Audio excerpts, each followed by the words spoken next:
Staff general Bipin Rawat एक helicopter हादसे में हलाक हो गए। वो तमिलनाडु जा रहे थे और उनके साथ मजमूई तौर पर हेलीकॉप्टर में 14 अफराद सवार थे और उनकी अहलिया भी उसी हेलीकॉप्टर में सवार थीं। 13 अफराद की हलाकत वाक़ हुई जबकि एक शख्स जिंदा बचा है। इसके पीछे मुहर्रिकात क्या थे? पाक फौज के शोबा ताल्लुकात आमा ने इस पर इजहार अफसोस भी किया है, तो इसके मुहर्रिकात जानने की कोशिश करेंगे। राना साहब की तरफ बढ़ते हैं। अभी इब्तदाई तौर पर जो खबर आई, हेलीकॉप्टर एक फनी खराबी की वजह से तबाह हुआ, लेकिन कुछ सवाल उठ रहे हैं। वो सवाल भारतीय मीडिया पर नहीं उठ रहे, बैनुल अक़वामी सतह पर उठ रहे हैं कि रूसी हुक्काम के दौराए भारत के फौरी बाद रूसी साख्ता हेलीकॉप्टर का तबाह हो जाना कैसे सवाल उठाता है? देखिए, यहाँ से कुछ और सवाल भी उठ रहे हैं। आपको पता है, आज जिस वक्त ये वाक़या होता है उसके कुछ देर बाद 3 भारतीय चैनल जो है वो कुछ पुरानी चीज़ें दिखाना शुरू करते हैं, जिसमें वो दिखाते हैं कि जिस वक्त लद्दाख में चाइना के साथ इनकी फ़ाइट हुई और जिसमें भारतीय फ़ौजी कई जो है वो मरे, कई ज़ख्मी हुए, कई कैदी बने, तो उसके बाद एक चीज़ जो इन्होंने एक ड्रामा किया था पुलवामा वाला, जब पता चला कि अपने ही फ़ौजी खुद मरवा दिए इन्होंने, तो उसके बाद इनके अपने जर्नैल इनके ख़िलाफ़ हो गए थे और इनकी फ़ौज के अंदर एक बड़ी शदीद फड्डेबाजी शुरू हो गई थी। फिर आपको याद होगा, फिर एक हुकूमत के अंदर कुछ वज़रा ने बाकायदा तकारीर इनके ख़िलाफ़ करनी शुरू कर दी थी।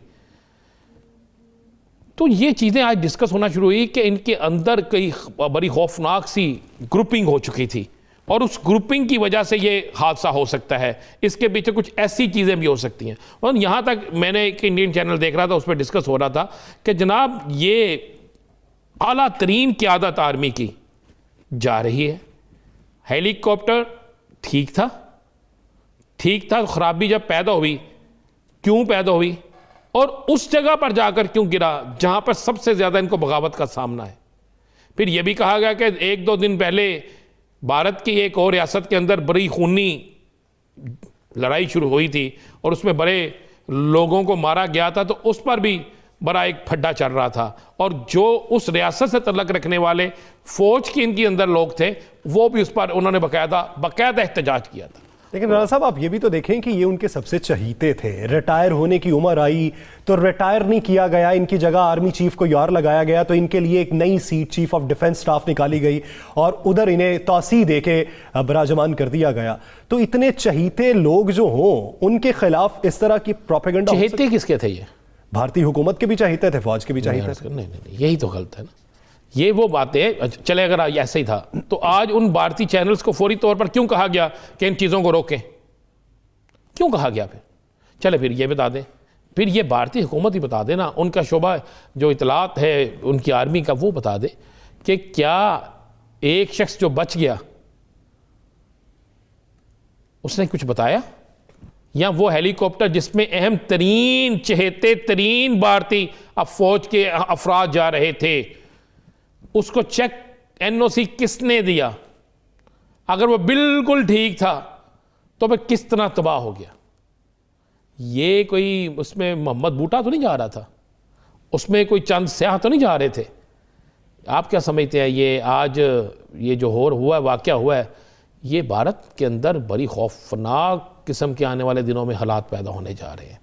सर ये इनके भी हमायती लोग मौजूद होंगे ना, ये जिनके चहेते थे, ये हो सकता है ये जवाब उन्हीं को गया हो, और हो सकता है आप देख रहे हैं कि सिविल मिलिट्री रिलेशनशिप खराब होता नहीं, हो गया है, होता नहीं हो गया है भाई। ये भारतीय मीडिया को रोक दिया गया है। जरा इंटरनेशनल मीडिया देखें, ज़रा भारत के ले ना किसी दानिश्वर को। मैंने किया, एक बड़े मेरे दोस्त हैं वो भारत में एक मारूफ टीवी चैनल पे, मैंने उनसे पूछा तो उन्होंने कहा कि भाई हम तो अपने मुल्क के साथ हैं, हमारा मुल्क जो कहता है हम तो उसके मुताबिक हमारा मीडिया चलता है, लेकिन इसके पीछे को कहानी भरी है।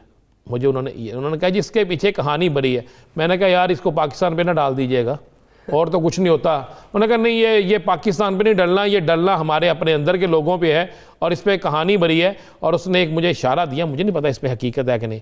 उसने कहा सारे जो बंदे हैं जो इसमें मर गए हैं, जरा इनके नाम सामने आएंगे तो आपको कुछ नाम ऐसे नज़र आएंगे जिनका तल्लक जो है वो आर्मी के किस शोबे से है, तो फिर आपको पता चलेगा कि कौन लोग जो साथ जाना चाहते थे अचानक ड्रॉप हुए हैं। तो उसके बाद बहुत सी चीज़ें सामने